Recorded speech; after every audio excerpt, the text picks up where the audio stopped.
Do y'all remember those like reading charts we got in elementary school? I used to crush those. I remember one time I was writing in Diary of a Wimpy Kid when the kid next to me asked the teacher if he could write in the Bible. Like bro, you're not even that cool. I literally read the Bible to Corinthians rules. Anyways, ever since getting out of high school, I haven't found myself reading as much as I'd really like to, so towards the end of last year, I decided to change that. I immediately turned to trans literature. Go f***ing figure. And it's really gotten me back into reading. It's been really cool. So naturally, I wanted to talk about some books here, but with this being my first time talking about a book, I was faced with 3 tough questions. What book do I talk about? How do I talk about that book? But then they got me wondering, how do you even like make a video about a book? Like with a movie or show, I can put whatever I'm talking about on screen, but with a book, well, I had to get creative. That's right, welcome to Goldie's Reading Corner, also known as the best idea I could come up with. Oh, thank you. Today, I'm going to be taking a look at Torrey Peters' 2021 best-selling novel, Detransition Baby, and how it explores all the difficult transitions people go through in life. Specifically, I really want to hone in on one of our main characters because I think they are one of the most interestingly written trans characters I've ever seen. Before that though, I'm going to give a little background on Peters and the novel, as well as a brief plot introduction so we can get right into the good stuff. Detransition Baby was her debut novel, published in 2021 by Penguin Random House. But before that, she put out 2 novellas online, being The Masker and Infect Your Friends and Loved Ones in 2016. Those are now available in a collection that was released physically in 2022 by the same publisher, and as of writing this, her most recent novel, Stag Dance, literally just came out like 2 weeks ago, and so far it's been met with very high praise. It's another collection of novellas that does include the 2 mentioned previously. Oh yeah, also, Detransition Baby is number 87 on the 100 best books of the century by NY Times, and I think that's pretty cool. Now, I'm not gonna act like I know more about Torrey Peters than anyone who spends like 10 minutes on her Wikipedia page and watches a couple of interviews, but there's a few important takeaways that pertain to the novel that I think are worth mentioning. She got married in 2009 and was living as a man in a straight relationship. They divorced in 2015, and when she was about 30, she began hormones. Now she is remarried and lives in Santa Marta. The reason this is important is because she has said countless times that going through a divorce is a transition. It causes one to rethink a lot of aspects about themselves and go into a new stage of life during adulthood. She communicates this before the first chapter of Detransition Baby, as she writes, to divorced cis women who, like me, had to face starting their life over without either reinvesting in the illusions from the past or growing bitter about the future. This will be a big reoccurring theme throughout the novel. Let's talk plot. Detransition Baby follows 3 main characters and is told from the perspective of 2. We start off with Reese, or more specifically, we start off with Reese explaining why she likes to sleep with married men, which also gives us insight into her character. She does not know how to be alone. That's why, in her own words, married men were the best for fleeing loneliness because married men also didn't know how to be alone. The first half of this chapter is told from her perspective. She's currently out with her cowboy, as she says. He is a married man who tested positive for HIV and got caught cheating on his wife with another trans woman prior to Reese. This is also where we learn an essential motivator for her character.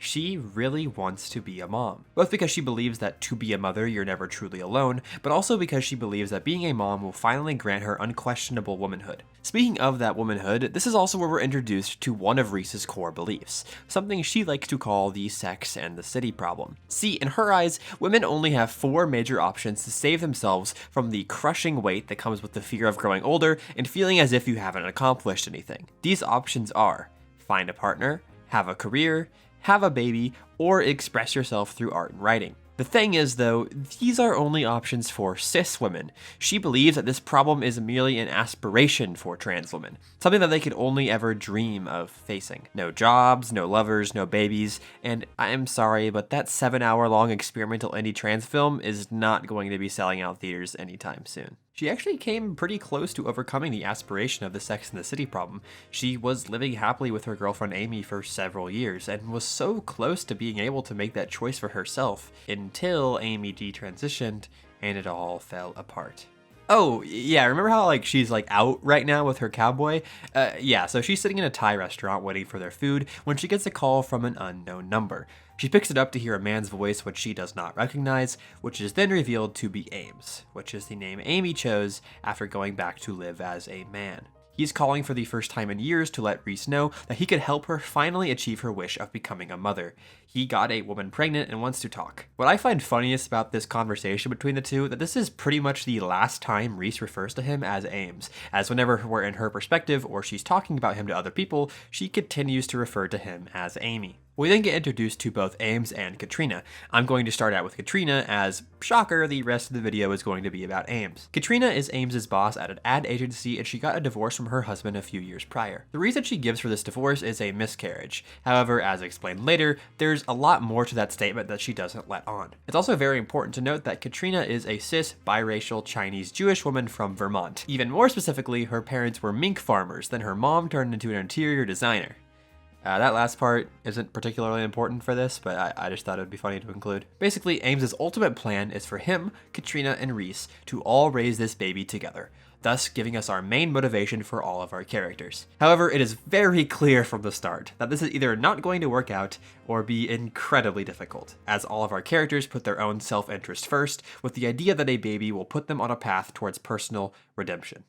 Let's talk about Ames and, as the novel puts it, his armor of masculinity. This isn't a new concept. In fact, I found a Reddit post about it and a couple of different articles. But the way in which Peters is able to apply it here is incredibly interesting, as instead of it being something that Ames physically puts on, though the book kinda does describe it like that, it's more of a mental state than anything else. See, for cis women, the armor might be interpreted as acting or expressing more masculine in order to feel safer in their environment. For cis men, it might look like someone who is insecure in how their masculinity is perceived, and then trying to do things that will make them seem more like a man. Obviously, these definitions aren't set in stone or anything. Masculinity can mean a lot of things to a lot of people. These are just how I see it applied and talked about more generally. For trans women though, at least in my experience, I think it's a little different. Before transitioning, I felt like the latter, having to play up my masculinity by doing more manly things. But now, being increasingly perceived as a woman, the desire to present more masculine for safety is totally there. Before, I wasn't manly enough, and now I'm too manly all of a sudden. A classic conundrum. In a similar vein, Ames utilizes his idea of masculinity as a coping mechanism to distance himself from the pain he's endured while struggling with his identity. There are countless little moments we can see cracks in this armor, but what does it even look like? Well, to point out the obvious, he is living as a man now. He's been off of estrogen for about 3 years and is able to pass as a cis guy. When we look inward though, is where we see the real Ames. Sex. If you're subscribed to me, you probably don't know much about that, but I promise you, true love is waiting for you in the CO2 Goldie comment section, so keep going. Anyways, let's talk about Amy's disassociation, particularly when she was expected to take on traditionally masculine roles, like being the man in straight sex. We learn about when she lost her virginity at 15 to a girl named Delia. At this point, Amy was still a boy who knew something was different with her, but didn't know quite what. The way she recounts this isn't typical of your awkward teenage sex experience. Instead, she talks about how girly Delia's room was. The nail polish that lined the windowsill that she wishes the girls would put on her, the clothes on the floor that smelled faintly of Delia, the lavender accent wall in the room, the sort of stuff you only notice when you're envious and want nothing more than for those to be your norm. During sex, she was not mentally there at all. She was imagining some fantasy, and so while her body was there with Delia, her mind was somewhere else completely. Still, as she says, she fulfilled her social obligation and had a sense that she had done a good job. As she grew up and had more experienced partners, they could tell that she was disappearing into herself, and often that sense of separation ended up hurting them. Because of this, Amy grew to dread sex, as she didn't want to hurt those that she connected with the most. One partner who recognized this and was able to describe it to Amy was Reese. Reese and Amy did the classic lesbian maneuver of knowing each other for about 2 weeks before renting a U-Haul and moving in together, but it seemed to be working out for the most part. While high, Amy decides that nothing felt as good as being vulnerable to Reese. Her whole problem pre-transition was the complete inability to ever let anyone far enough past her defenses to glimpse any vulnerability. Amy wanted Reese to see past her crust of armor to be able to look into what her inner self most wanted. Reese knew this too. She had been trying to figure out ways to keep Amy present in a body she had spent a lifetime learning to avoid acknowledging, hence, getting high before having sex. Suddenly, Amy starts crying. I'll read directly from the book for a bit because I think it lays it out in a really good way. The first year of transition, Amy discovered, was about learning how much you've lied to yourself, how unreliable your own self-assessments were, and how little sense of self from your past could be put to good use in transition. The awful part was watching what therapy called your coping mechanisms flame out. There was a moment in which you could catch a glimpse of how scared you have been and the degree of pain in which you had been living as a boy, before that pain and fear actually hit you and shredded you. Then you develop new coping mechanisms, new language, new walls to keep yourself safe. The problem with the poppers was that they made Amy too dumb to keep all that cognitive machinery going. It all ground to a halt, and instead of the new lies, she fell into direct contact with a raw fact. She was a girl in love with a girl. It was overwhelming. It was all she had ever hoped for. It was the first time she had been present as the woman she so obviously had been all along, a woman who required no effort to be present and who connected directly with Reese. The poppers made her too dumb to flee into herself, to send herself somewhere. She was simply a woman present with a woman.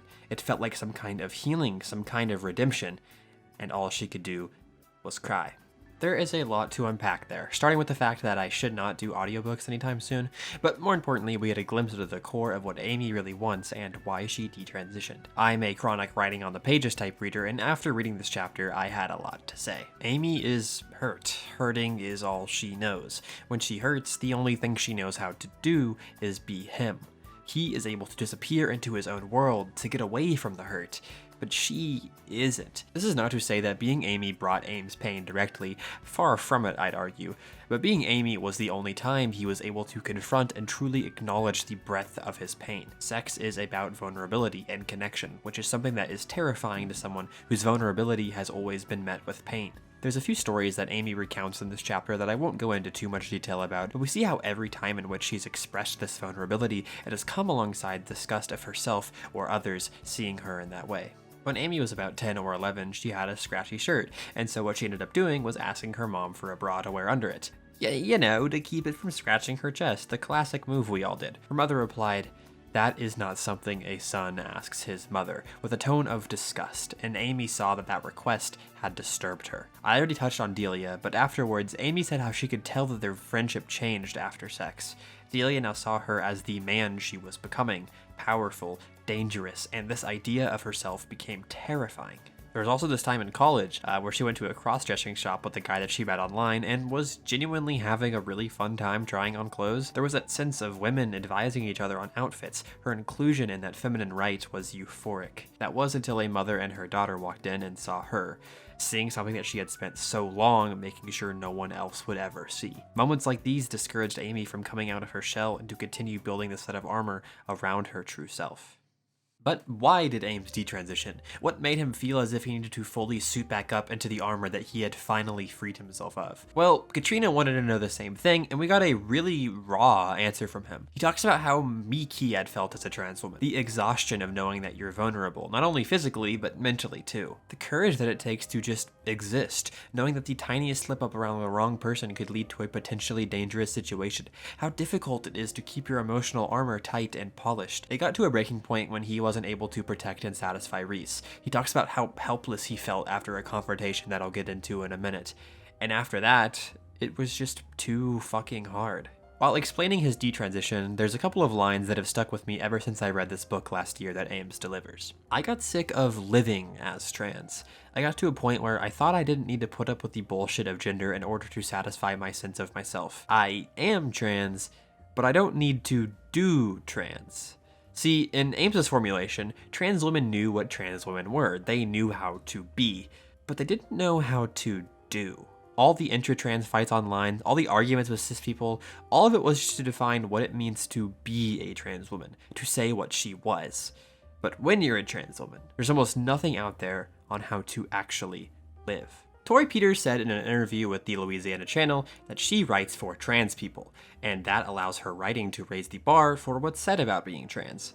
If you wrote for cis people, you would probably talk about like the wacky effects of hormones, but writing for trans people that live that experience every day is a lot more difficult and allows for much more nuanced conversations. That's why I think a sequence like this is so powerful. It really got me thinking about what I do and why I do it. By Ames's definition, I'm kind of part of the problem, right? I know my videos have sparked a little controversy, albeit unintentionally. I talk about what I think it means to be trans, but what gives me any right to do that? It's all talking about what it means to be when the hard part is figuring out how to do. You can watch every my transition timeline video and get a million different answers and a million different experiences on what doing means to them. But there is no one way to do, which is why it's almost impossible to talk about the task of doing trans. Reese molded Amy into her ways of womanhood. By being there with her, Amy was learning how to do. But when they eventually broke up, she lacked that guidance, that safety, and that connection. It was ultimately too much for her. Without knowing what to do, she did what she's done her whole life. Go back to being him. The confrontation I mentioned earlier requires a little context, but it's what I would consider the breaking point for Ames's detransition. Basically, while they were still dating, Amy excitedly shared some news with Reese. She had an in at an adoption agency, and they just allowed 2 trans guys to adopt a kid. This could be the most realistic solution to Reese's Sex in the City problem. Amy has a pretty stable job, Reese was working in fashion, they could settle down, adopt a child, and raise it to be their own. However, when Amy called Reese to let her know about this amazing news, Reese wasn't as excited as Amy thought she would be, being weirdly cold about this thing she had supposedly wanted for her entire life. One thing leads to another. I'm really condensing a lot here, but Reese eventually tells Amy that she had been cheating on her with a guy named Stanley. Stanley is a relatively important character in the story and functions to explain Reese's motivations throughout the novel. But what's important to know for this is that he is a rich married man that treats Reese, to put it bluntly, terribly. The reasons she stays with him are a little complicated, but the reason she left him isn't. Once Amy showed up and gave her the one thing that Stanley couldn't, love, she left him and moved in with Amy. After a while of feeling distant from Amy, Reese went back to Stanley to hook up quite a few times, and Amy, rightfully so, was devastated. All of her worst fears came to fruition. Her inability to be vulnerable and tell Reese what she truly wanted came back to hurt her in the worst possible way. At least that's how she sees it here. Eventually, she tracks down Reese and confronts her and Stanley at a park, which was ultimately what pushed her to give up trying to do. After an intense back and forth between Amy and Stanley, things turned physical. "Just stay the fuck out of it, dude," Amy snapped. Her voice came from somewhere in her chest, low and angry. She sounded like a man. She heard it immediately with a stab of shame. Something clicked across Stanley's eyes. "Do you see him now, Stanley? Do you see the man challenging you?" Amy lands a punch on him, but it doesn't really do much, and he knocks her down to the pavement with a single punch, breaking her nose in the process. He drives off and Reese tries to comfort Amy, but Amy refuses her help. So Reese just leaves her there on the sidewalk and goes away. People look, people walk by, people ignore her bleeding out on the ground until a guy gets out of his car and walks her to the nearest clinic, which Reese did not come to visit her. Amy's nose breaking bears a lot of significance. The bridge of her nose is something that she had continued to be dysphoric about until she was able to get surgery to make it look how she wanted. With her nose now broken again, she couldn't help but ask, what was the point anymore? Instead of putting on a cute outfit to go back to work, she just put on some jeans and a hoodie. Why bother with makeup when your nose lists to the left? A week before Reese's birthday, she stopped taking her tea blockers, and after Reese's party, she faked taking her last shot. Amy understood that masculinity told her that it disassociated her from herself. But now, after everything that she's been through, that's really all she wanted. The problem now for Ames is his lack of ability to make tough decisions and to be ready to confront the consequences of the decisions that he makes. For probably half the novel, Reese and Katrina really start to share a connection over motherhood and their struggles as marginalized women. This co-parenting thing Ames came up with is starting to look pretty realistic, actually. That is, until it turns out that Reese's cowboy, if you remember him from the start of the video, was Katrina's best friend's husband. This causes a rift to form in Reese and Katrina's relationship, and as this idea of raising a baby together begins to tear apart at the seams, Ames doesn't do anything. He can't do anything. He spent so long letting his armor do the talking for him that he cannot come up with anything meaningful to help salvage the three's relationship. It's almost as if the armor has eaten away at the wearer. The consequence of leaving it on for too long is that the armor is all that's left, and you're merely a spectator. The last scene I really want to touch on comes near the end of the book, after Reese, as Reese tends to do, makes the situation worse between her and Katrina, leading to the situation between Ames and the both of them to worsen overall. Ames meets up with his college best friend John for their biannual guys get-together where they talk about their lives. John is a very straightforward guy. He supported Amy during her transition, but the relationship became less bro-y and more, I'm a guy taking care of a girl-y. The reason Ames calls for their meeting is so that he can talk about the current situation with Reese and Katrina and ask for his advice. During their time taking turns with the batting cages, Ames thinks a lot about why he transitioned and then ultimately detransitioned. Once again, I'm going to read directly from the novel, as I think it's laid out in a great way. Back before all this gender shit, her body was like a good dog. I can say that again if you want. I can see you freaks clip me when I say that kind of stuff. Don't think I... Anyways, he continues, maybe it wasn't fully her, but her dog did everything she wanted. She thought she'd have that dog forever. But when Amy transitioned, she lost her dog. There was just her. She and her body were one and the same. Every sensation simply belonged to her unmediated. Without a dog to hurt for her, on her behalf, her life as a woman arrived with pain. Pain that had to be endured, withstood. Pain that was the same as being alive and so was without end. He has lived the last 3 years of his life in a way that requires very little of him. Only now, with this baby, this work of his traitorous animal body, does he need an inclination of his truest feelings. Because of this realization that he needs to start being present again, I believe that Ames retransitions at some point. When he finally does talk to Katrina about everything going on, he tells her that he can't promise that he won't go back to living as a woman at some point. He says that he'll continue to be there to support her and the baby no matter what, but he doesn't know if that will be as a father. That's the whole reason he wanted Reese there in the first place. He didn't want to be a father. He wanted her to remind him that he isn't one, despite being the man in the relationship. There's one last line that I really want to include that Reese says internally about Ames while talking to Katrina. Because despite Reese's many flaws, she's pretty spot on about Ames. When talking about his detransition, she says that she respects many genders, but doesn't respect Ames's current gender at all. That is not gender, Reese would argue. That is pain.